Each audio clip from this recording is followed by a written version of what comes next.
So everyone, welcome to this event. We're doing a modified elevator pitch event for our last seminar of the semester.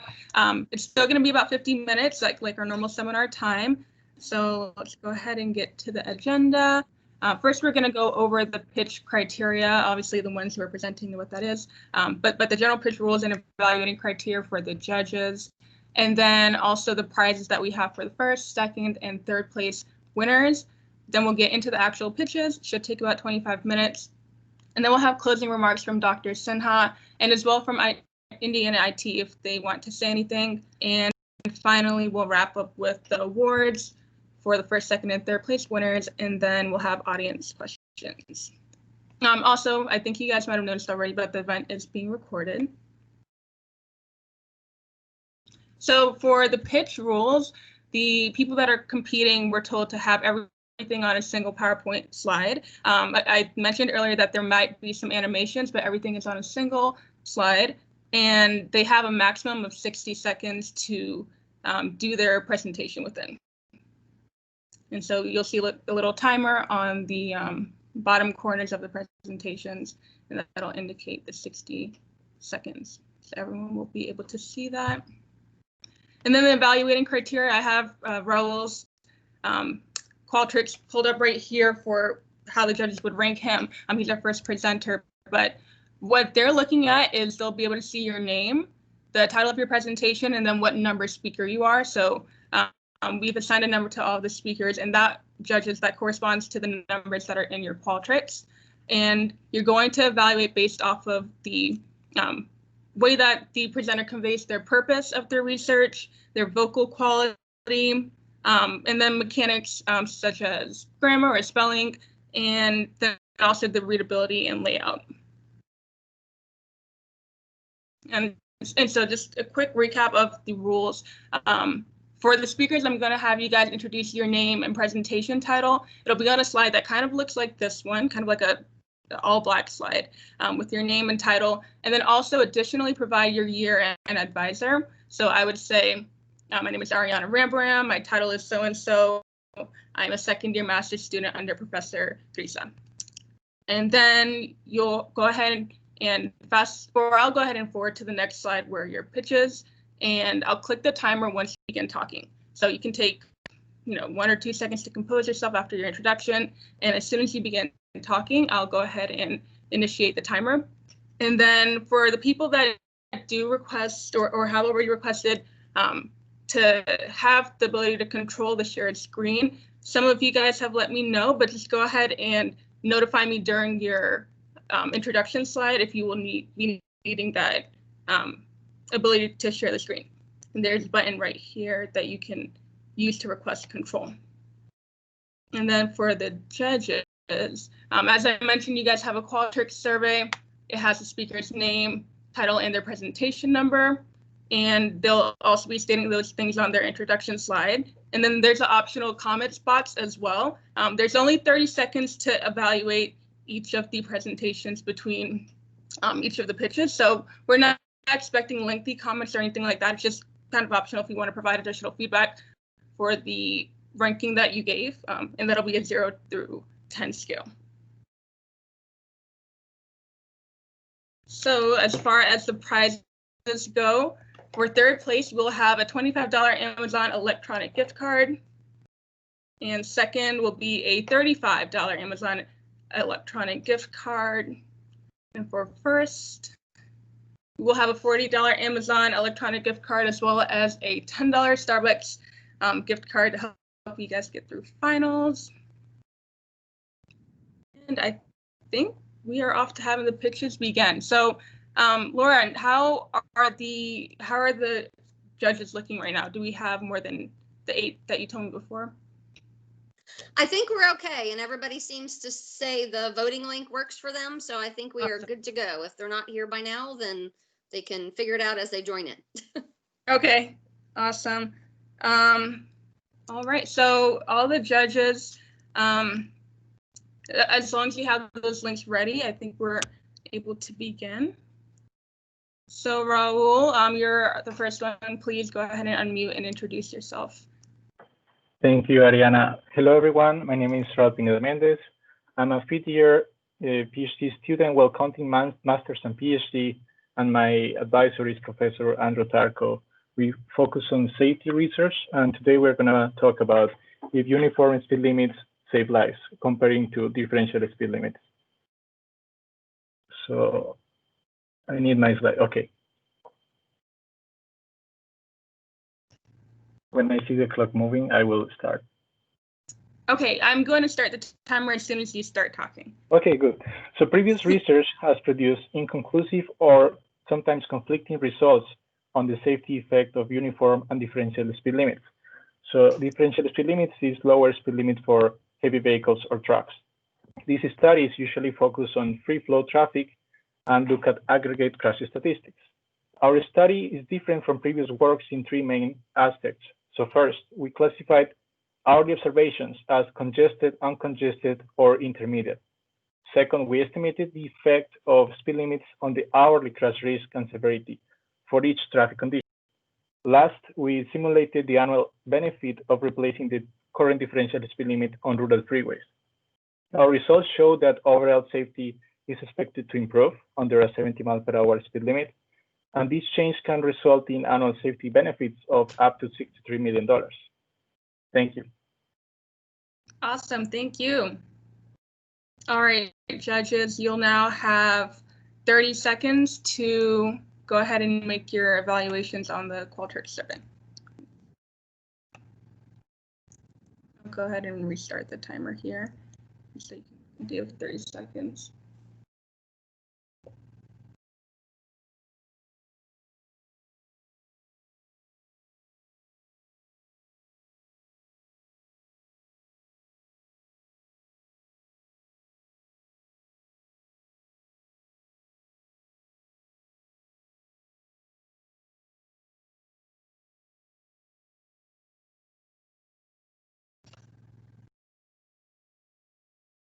Alrighty, let's go over to our second presenter.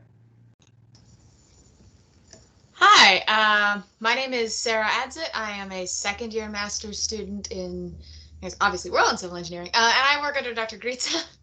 My presentation is titled Public Perception of Alternative Intersections. Alternative intersection designs improve intersection safety and efficiency compared with traditional designs. However, public opposition is seen to be a prominent obstacle to their implementation. A statewide survey was conducted evaluating public perception of 4 designs: roundabouts, restricted crossing U-turns, also known as reduced conflict intersections, displaced left turns, and diverging diamond interchanges. The survey results showed that public awareness of new alternative intersection designs is low, as shown in the figure on the left. Public opposition is highest for intersections with the least awareness, as shown in the figure on the right. Also notable is the way the public is evenly split for and against multi-lane roundabouts compared with the single-lane version. While the opposition to the other 3 designs can at least be partially attributed to a fear of the unknown, it is probable that those opposing multi-lane roundabouts have had negative experiences with them. This information, along with other outcomes of the survey, will inform future outreach and education efforts to try and improve acceptance of alternative intersections. Awesome, thank you. And so we're now going to set the timer for the judges.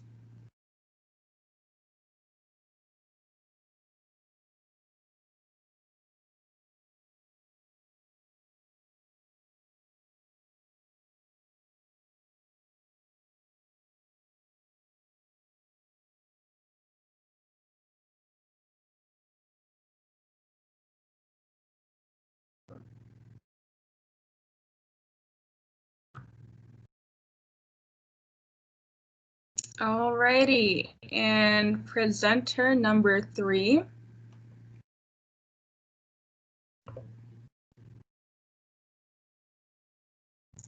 Just give you control.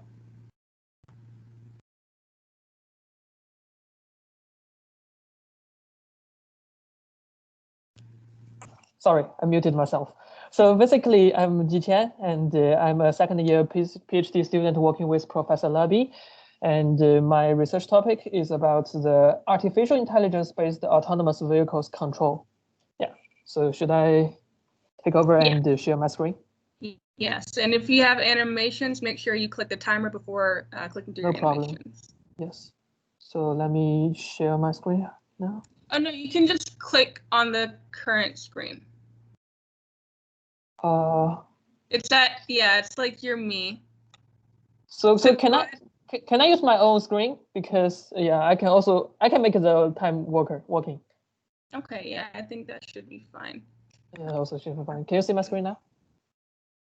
No, I think it's still sharing mine. No, I can see it. Yeah, we can see the screen. Okay. Okay. So let me get started. Yes. Click the timer. Okay.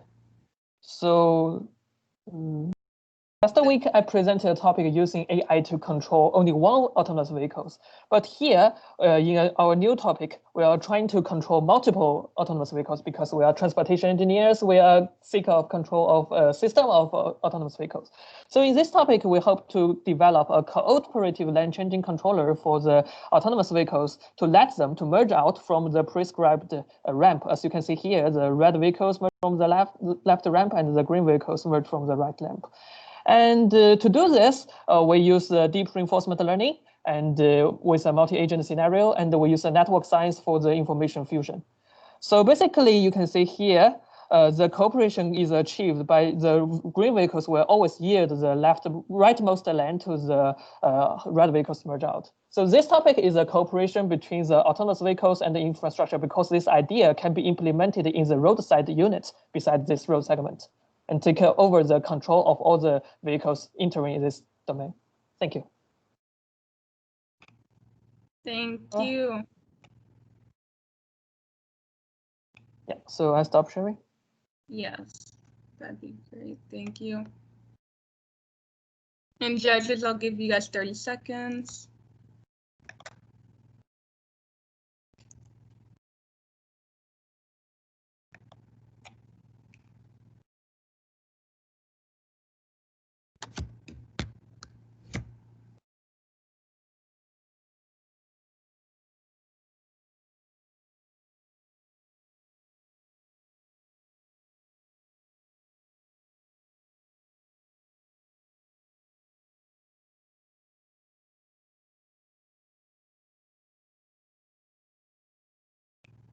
Alrighty, now on to number 4.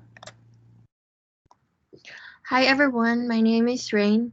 I'm a second year PhD student working with Professor Labby. So today my topic is collision avoidance framework for autonomous vehicles under crash imminent situations. And Rain, did you want to also share your screen or? Yeah, sure. Can I? Yeah. So I will first share the second screen. Can you see my screen now? Yes. Yes. Okay. So I'm gonna start now. Click the timer first. Hello everyone, this is Rain, and the big idea of today's presentation is to introduce a control framework to help the CAV avoid the crash caused by other vehicles. I would like to emphasize several points. The research is in the context of mixed traffic flow era, which has both AVs and HDVs on the road. Since human error is a significant factor for causing collisions, the safety condition of the AVs in the mixed traffic flow is difficult since there are still human error. As you can see in the top video, when there is human driver aggressively lane change, it's difficult for AV to avoid the crash alone. Thus, we introduced a cooperative framework to dodge the crash based on the combination of connectivity and automation.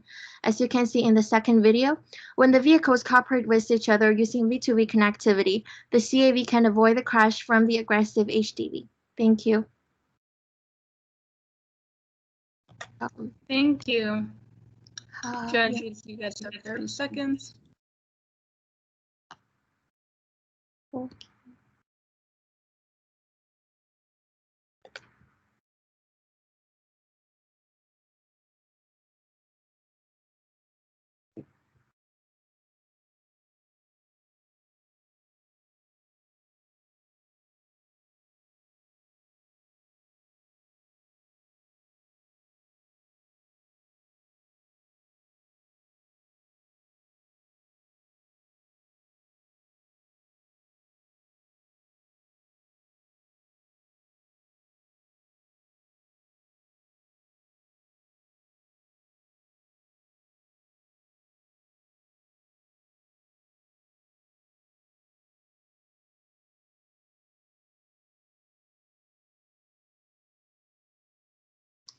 Ariana, I think you're muted, but you're probably inviting me to introduce myself right now.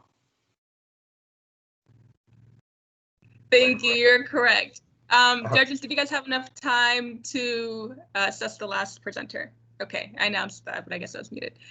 Alrighty. Let me resume sharing. And yes, Abdullah, you can queue up with that.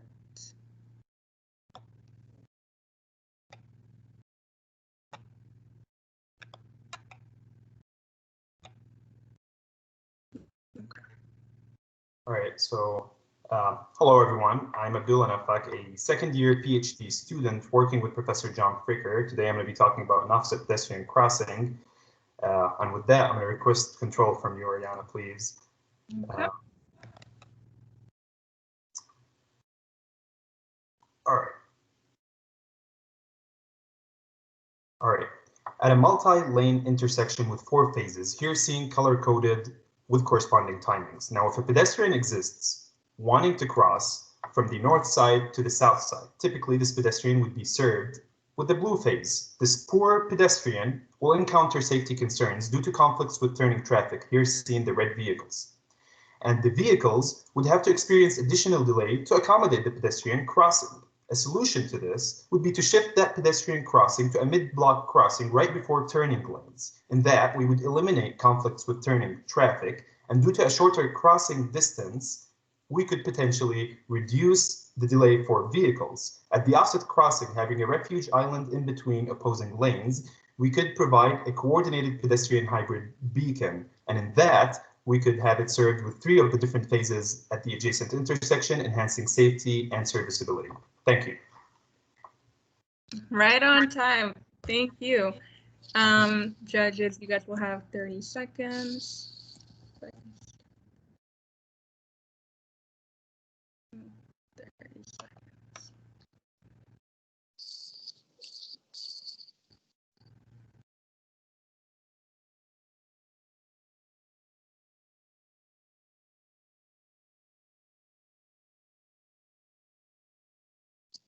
And Abdul, if you don't need control anymore, I think you can deactivate that. Yep, I'm good to go.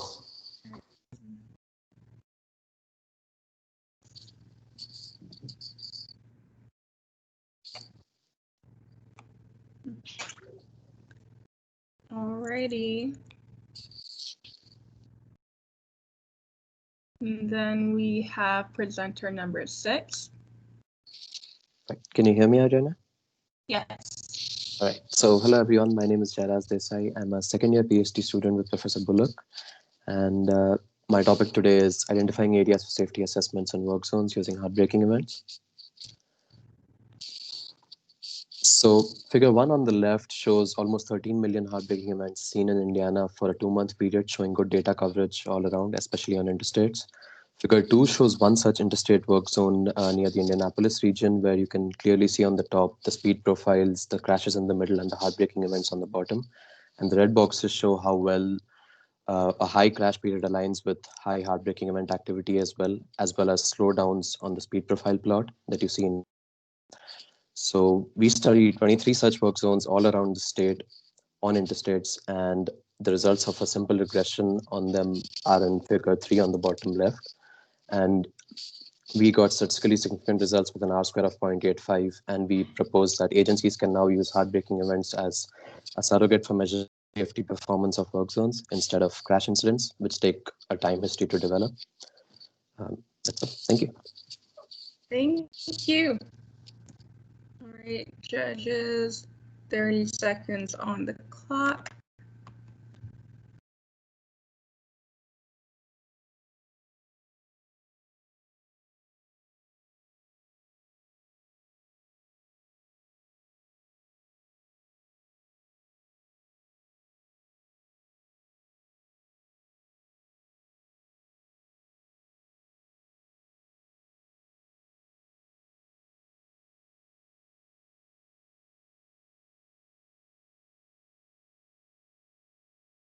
Alrighty, number 7. Can everyone hear me? Yes. Okay. Good morning, everyone. I am Jia Weixue, a first-year PhD student working with Professor Ukusuri, and this is my presentation title, and I am ready to start. In this research, we propose a novel road network measurement using graphical machine learning to investigate the inner city and intercity road network similarities. We model the intersections as a node and the road segment as a links, and use the 80% of the road segment to predict the existence of the 20% links, and finally use the F1 scope to define the property of the system. For one side, we found different prediction performers across 30 cities from United States, Europe, and Asia, and had reasonable explanation from the social economy factors like the GDP and population growth. For the other side, we established the inner city road homogeneity matrices and get the questions that can be well explained from the urban planning history side. Our matrix serve as an important background for a lot of urban transport learning tests. Awesome. Right on the dot. Thank you. And let's give our judges 30 seconds.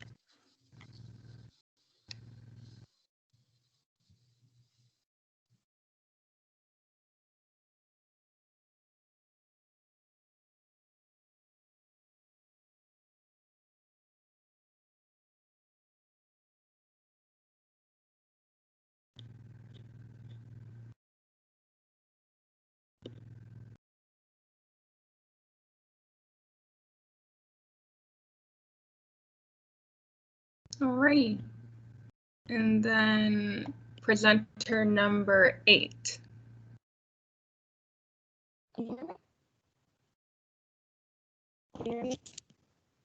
It's breaking up a little bit. Can you try saying something again? This is a voice check. Can you hear me? Is it breaking up for anyone else? Yes, Yeah. it's up a little bit. Yep. Okay.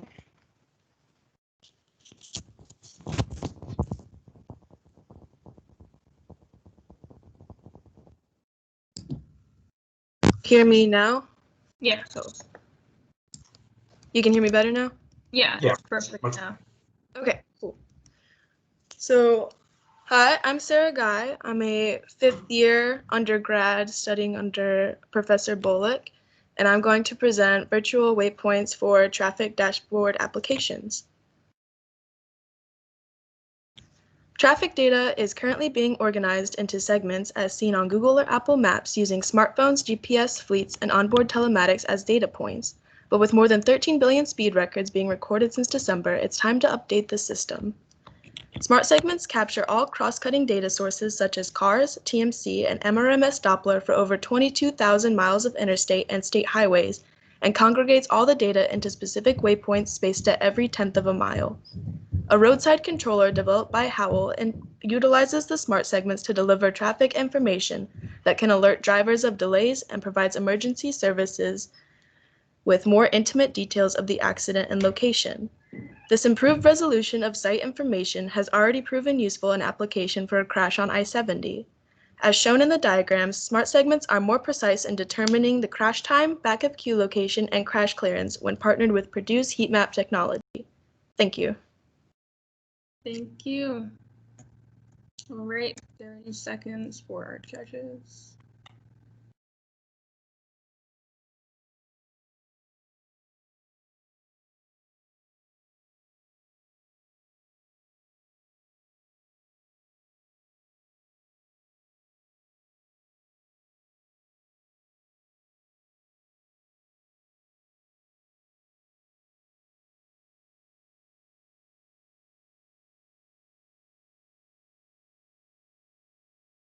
Okay. Presenter number 9. Hey, can you hear me? Yes. Cool. I'm going to request control. Awesome. Should have it now. Okay, so I click the clock and then I start talking, or? Yeah, click the clock as you start talking. If you have any animations, they need to be playing while the clock is going. Yeah, okay. Hey everybody, my name is Paul Ha. I'm a second-year PhD student working with Dr. Labi, and my pitch today is titled Using Deep Reinforcement Learning to Teach Autonomous Vehicles to Reduce Bottleneck Congestion.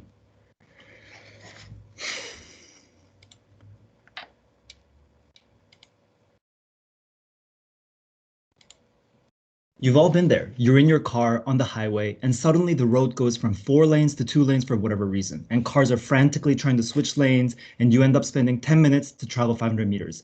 What can you do? Well, in practice, there's something called variable speed limits, where the bottleneck are adjusted so that congestion at the bottleneck can be reduced. A lot of research has been conducted to effectively and efficiently perform VSL. But the problem is driver compliance. Imagine yourself back on that highway, and before you get to the bottleneck, you see a sign that says temporary speed limit 50 instead of your usual 70. Do you obey? Do the cars around you obey? If the driver compliance is low, VSL is useless. That's where my research comes in. Using deep reinforcement learning, I managed to use connected autonomous vehicles, which comprise of less than 10% of the traffic stream, to alter the behavior of human drivers. We see that compared to free flow conditions, which is denoted rule-based in the figures, more vehicles can exit the bottleneck in a given amount of time. The future of mobility is automation. Awesome. Thank you, Paul. Thank you for handing that control back over. Let's give 30 seconds for our judges.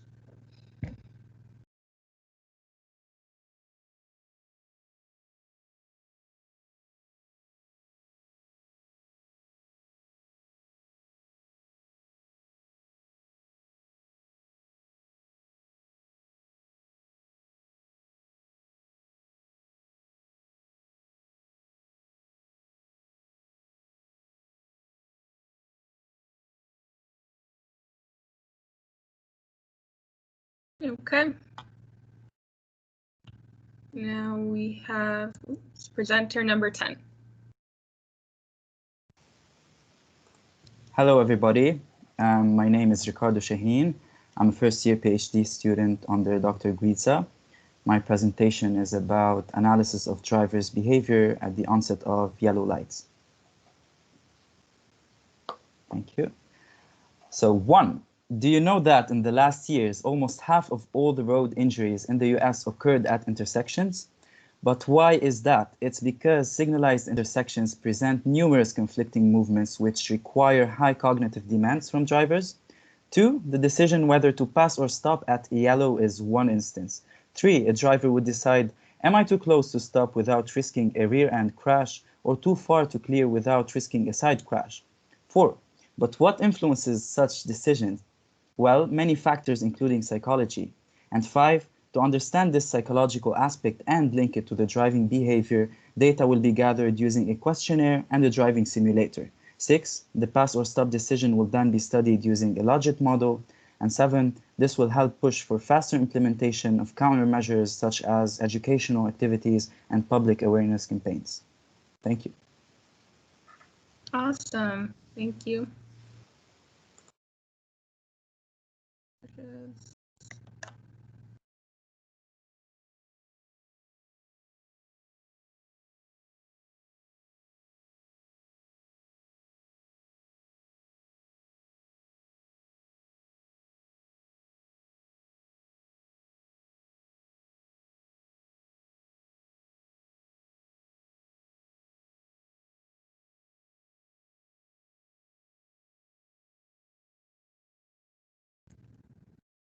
Alrighty. Now we have speaker number 11. And you have control. Thank you. Hello, everyone. I'm Rahul Sakre. I'm first year PhD student and my advisor is Professor Bullock. Today, I'll be presenting on impact of presence lighting in work zones. Ariana, just to check, can you hear me clear? Yes. Awesome.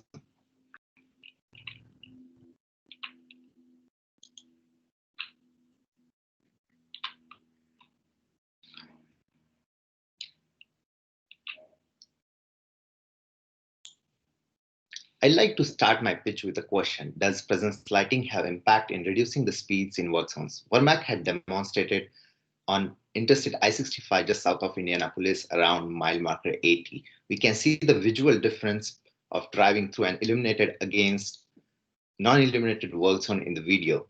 We have analyzed over 3,000 trajectories and 500,000 points and are plotted in the time series diagram shown at the top right corner. Green is good, yellow, and red is bad. We could clearly see the vehicle slowing down just before the start of presence lighting. Looking at the speeds comparison, we can observe the red CFD plot shifted to lower speeds. So I started the pitch with the question, and answer to that is yes, we believe that presence lighting reduces the speeds up to 10 miles per hour to make our work zones more safer for all.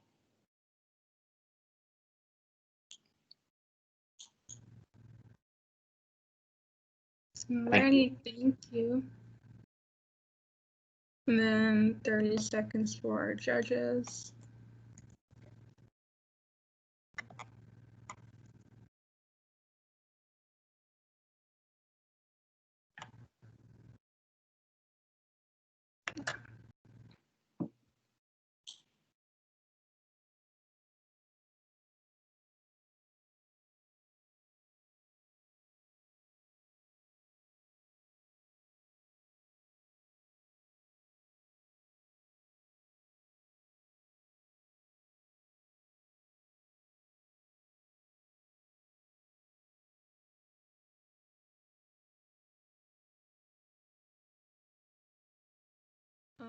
All right, second to last presenter, number 12.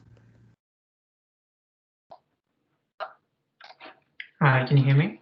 Yes.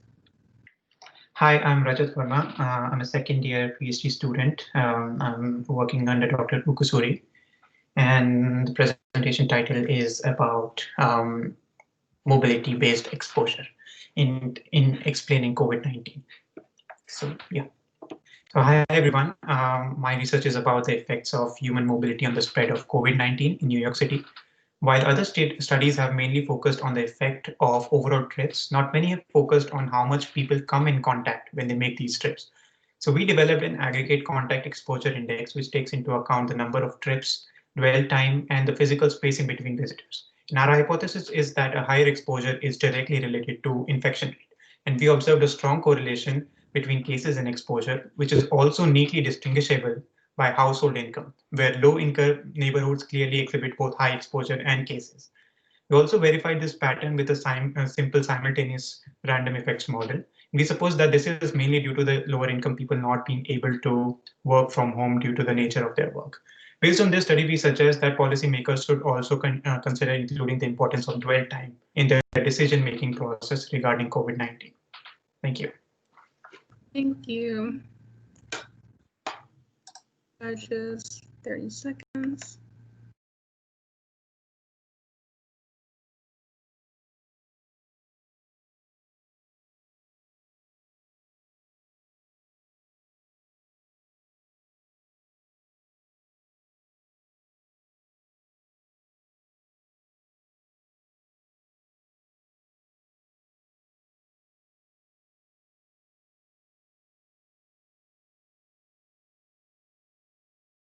Alrighty, and our final presenter, number 13.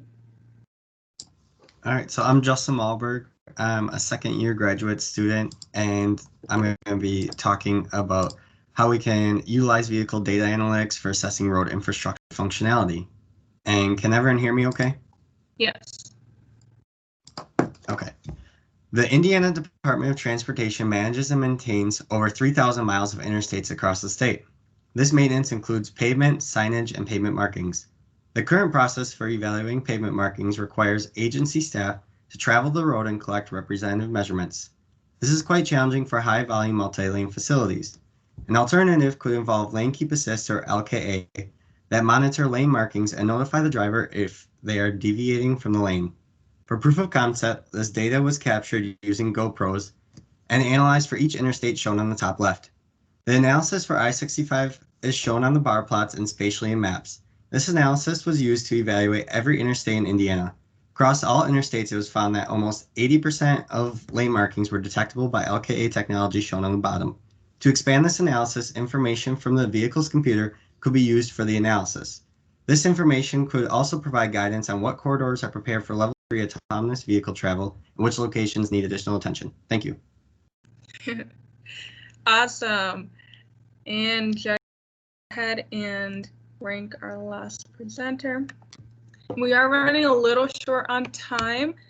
So after this, judges, hopefully you guys can submit your surveys. And again, the comments were optional, but make sure you have all the rankings on the scale done. And then we'll have our e-board member begin tallying those results.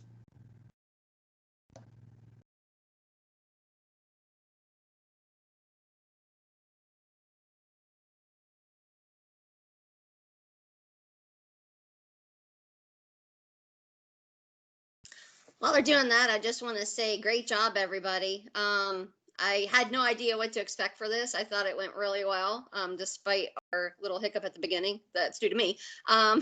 So I really enjoyed learning about all of this in such a short time, but it definitely piqued my interest for sure. Thank you. Yeah, so while we're tallying the results, Professor Sinha, if you're on, maybe you can give some closing remarks as well, end of the semester remarks. Can you hear me? Yes.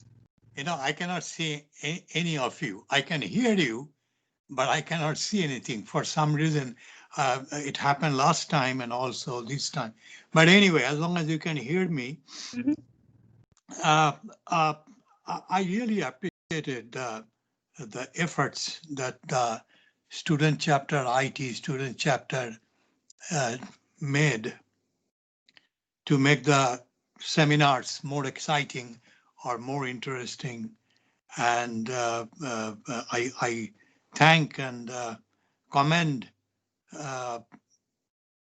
Abdullah, Ariana, and the rest of the IT officers for their enthusiasm and commitment. I also want to thank the IT Indiana section members who are joining us this morning as judges. And so thank and that they have taken time off Saturday. So we really appreciate that commitment. Now I want to emphasize again the importance of the seminars to the graduate students and also those of you from undergraduate classes joining the seminars. We should continually make effort to make the sessions interesting, useful, and if you have any suggestions, let the IT president or vice president or any of the officers know, and we'll make changes to improve. But you cannot skip it. The seminar attendance for transportation area graduate students is mandatory. Repeat, mandatory. So everyone must register for C69 transportation seminar. And there is no only way if you cannot attend, the only excuse is if you have another class that cannot be avoided or you are sick. But now we have this Zoom and Skype and WebEx, so it's more, it's easier to attend. So I thank you all again and look for next semester equally exciting and useful seminar sessions. I want to wish you all happy Thanksgiving. So this is the end of our fall semester series. Thank you again. Okay, Ariana? Yes, thank you. We're just waiting on the awards or the first, second, and third place winners to come in, and then we'll announce those. And be on our way. But we did have audience questions to come after that. Maybe we can go ahead and do that right now if anyone in the audience has any questions about anything that was presented in that short time frame. You know, I was going to say I don't have any question, but I have a quick comment. Okay. Can I do that? Yeah, no problem. Okay. You know, I know it's a 1 minute thing, exposure, but if you have your slides so complicated, so many things, it's very hard to grasp what's going on. So I enjoyed the ones which have less, less crowded slide, so I can listen to you, because yeah, I'm doing two things. I'm listening. I'm also watching what you have in your slides. Now, you say, how can I do it? You just said you cannot see me. Well, that's what the problem. I had to put my desktop, which I cannot hear you in my desktop, but I use my iPad where I can hear you, but I cannot see you. So I had to put this thing together to do that, to accomplish my objective of keeping up with you. But so anyway, have less material and just a bare essential elements on your slide. That helps. Thank you. I'll echo that. This is Laura with ITE. I once took a whole conference session on how to create a hook. And I made a comments on some of yours about hooks. And the hook is what gets somebody to actually want to listen to your presentation. So asking that question at the beginning that piques someone's interest or something like that. Or, hey, do you know this could happen because of this? Instead of just going into, this is what we did. So think about that hook, because it's really important to get someone to listen, in addition to, having the great slide and the very simple information to follow. So everybody did a great job. Thank you so much.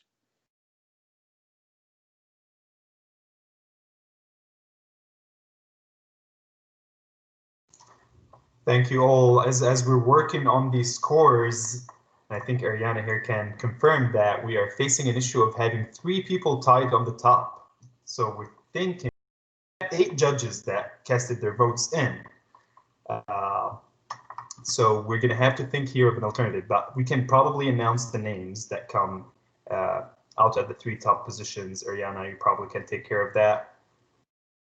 If before you do that, is there anybody still working on their votes who is on the call now?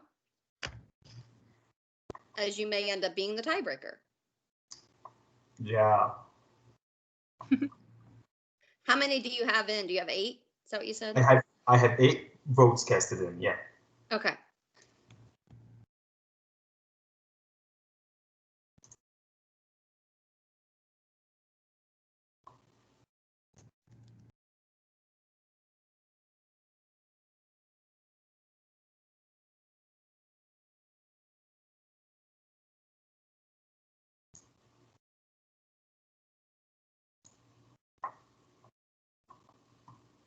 Give it a second here to announce them officially.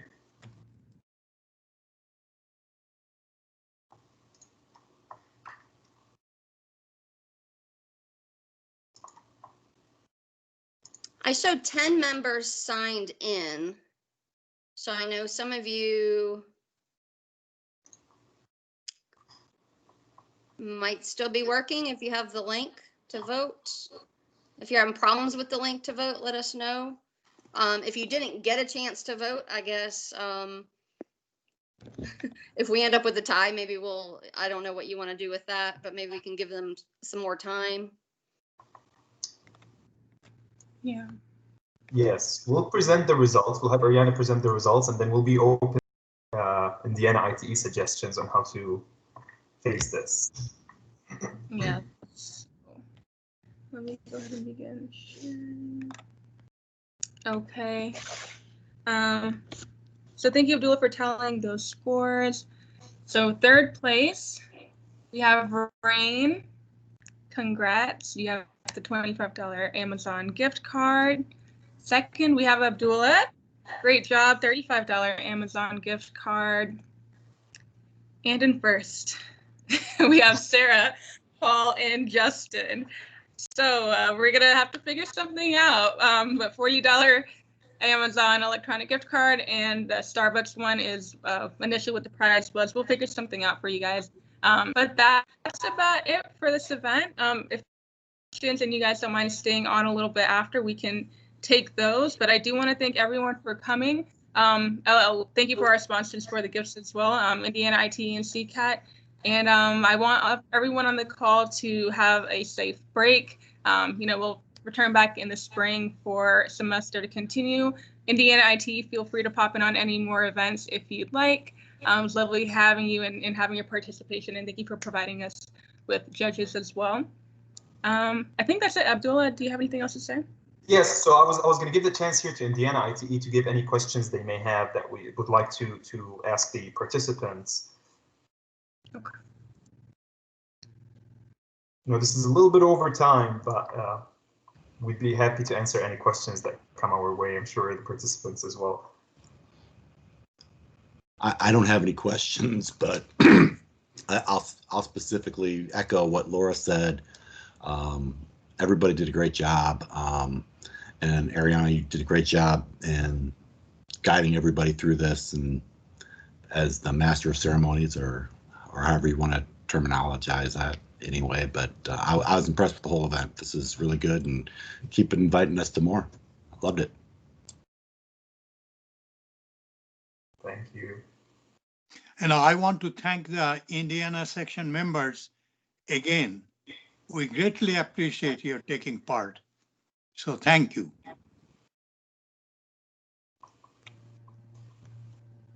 Thank you. Great. I guess I could really say on behalf of Purdue's ITE, I can thank all the supporting organizations through such an unprecedented semester. We pulled through a lot of events in the help of Indiana ITE, ITE International, CCAT, and JTRP. So thanks to all these organizations that helped us make this semester a reality, carry out a lot of events that were fun. Of course, our chapter won the traffic poll. A lot of good things happened. There's a bright side to the story of 2020. So thank you to everyone. For the students, of course, the biggest thank you goes to them for attending all the seminars, for participating in including this event. And this may be the last event of the semester, but you will still hear from us. We'll still be communicating through our newsletter, and we'll look forward to more events here very soon with Indiana ITE.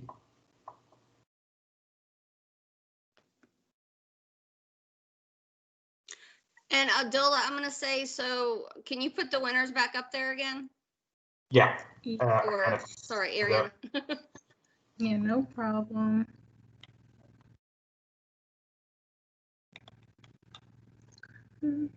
So if we have questions for any of these, I guess we can contact, I think that was one of the questions, we can contact them through you? Yes, please. Yeah. Mm-hmm. Okay.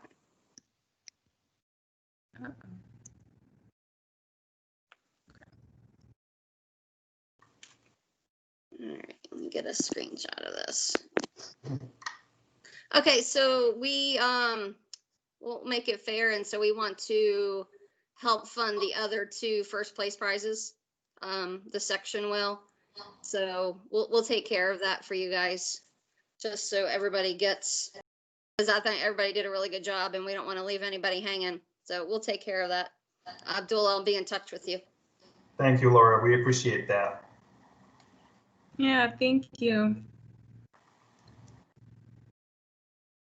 Well, this is an awesome way to wrap up our semester. If there aren't any more comments, as Abdullah said, we'll be in touch with you guys via newsletter as usual. But this is the last seminar, so I want you guys to stay safe over the break and yeah, return and be amongst your comrades again. So yeah, thank you. Happy Thanksgiving, everybody. Enjoy your break. Thank you all. Happy Thanksgiving. Thanks, everyone. Goodbye. Bye. Happy Thanksgiving.